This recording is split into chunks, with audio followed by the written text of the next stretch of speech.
So we have all of our ingredients prepped for our seafood chowder, and we're going to get going on this. We're going to start the process by rendering down about a cup of bacon. I'm using ground bacon, which of course is not something people normally have on hand. Of course, just finely chopped or diced bacon will work just fine.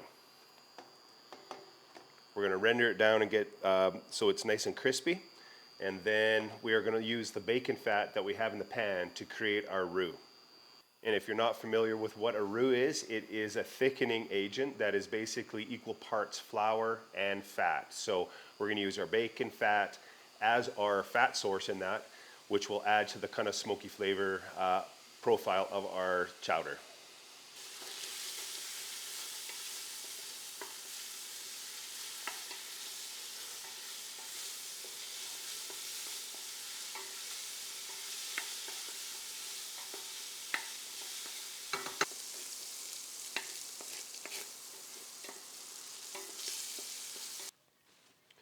Okay, our bacon is rendered, so we're going to remove the bacon from the pan, and it looks like there's going to be about 3 tablespoons of bacon fat left in the pan. And of course, keep the bacon. We're going to use it as a garnish for the soup.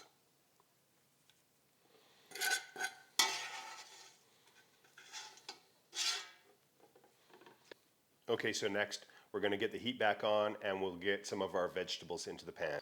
We're going to add the obvious carrot, celery, and onions.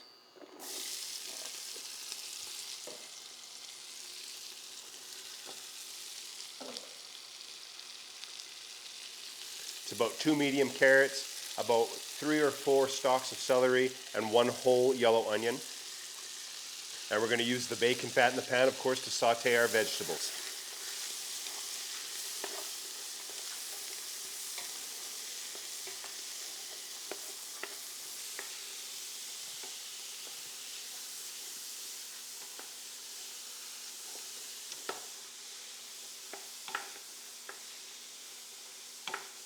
Okay, the vegetables are starting to get tender.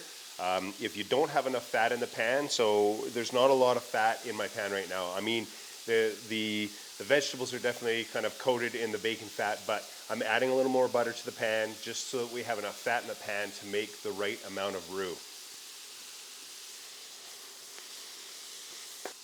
Okay, so now we can add our flour, and we're looking for equal parts of flour to the fat that's in the pan.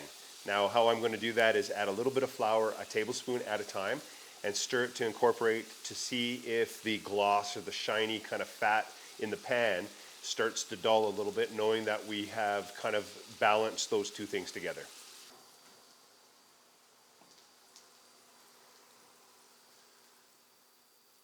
So I'm going to start with about a 1/4 cup because I know that I have enough fat for that.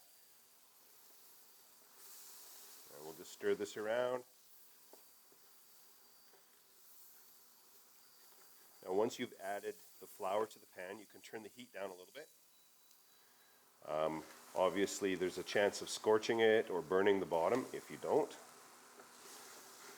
Okay, so this is pretty good. I think that's probably enough flour that's absorbed all the fat in the pan.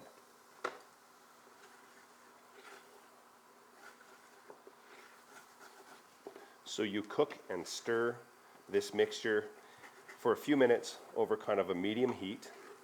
During this process, it allows the heat, applying the heat to this allows the starch molecules in the flour to actually absorb the fat, and then they become kind of a stable mixture together. So I'm going to add about half the chicken stock to start with.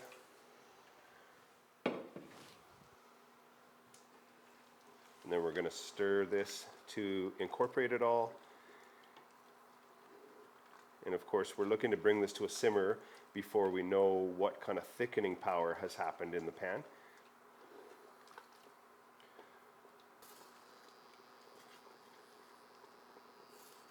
So as you can see, it has thickened slightly. It's kind of the consistency of thick cream, and which is absolutely fine, but we're going to add a bunch of vegetables and potatoes to this, and I don't like it to be too thick myself, so we are going to add a little more stock, followed by our potatoes, and we have some corn that's going to go in there as well.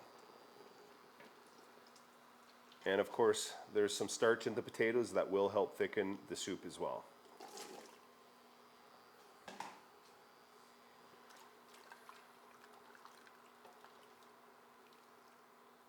We're going to season it with some kosher salt. Obviously some black pepper. And a little bit of Old Bay seasoning. Carefully measured, of course.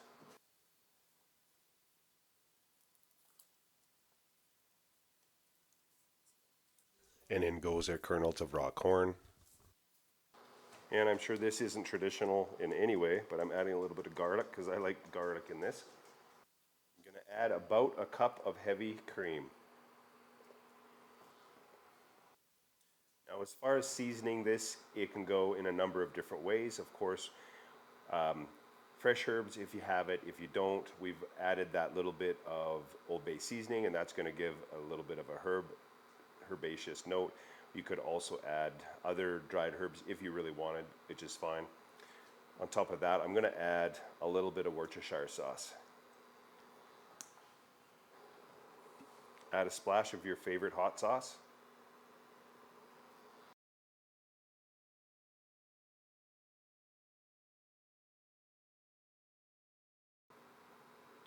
Now I'm just going to have a little taste because I want to know seasoning wise where we're sitting. It's very good. We need a little more salt. We're going to add a little bit of lemon juice.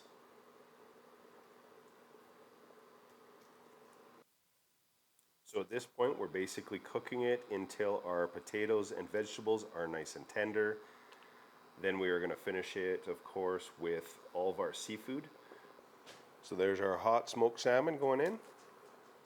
And sometimes I like to use pickle juice in my soup. So today we are actually adding about a quarter cup of dill pickle juice.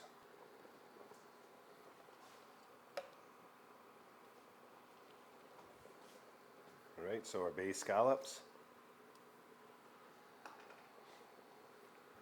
our ling cod, some raw shrimp, and some fresh salmon. So that's a nice selection of seafood that is going to go great in here.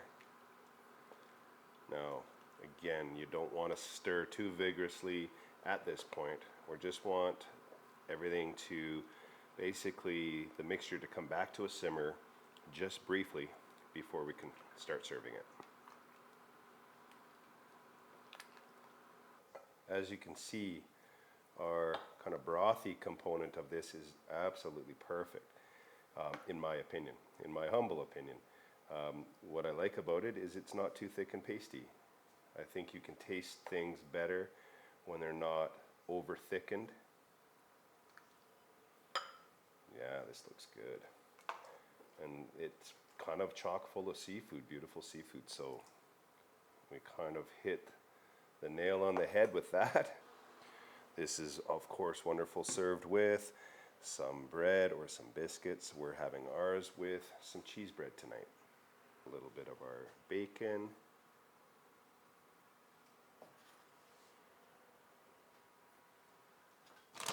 And I like mine with a little bit of cheddar cheese. So that's my seafood chowder. Thank you for watching. We'll see you again.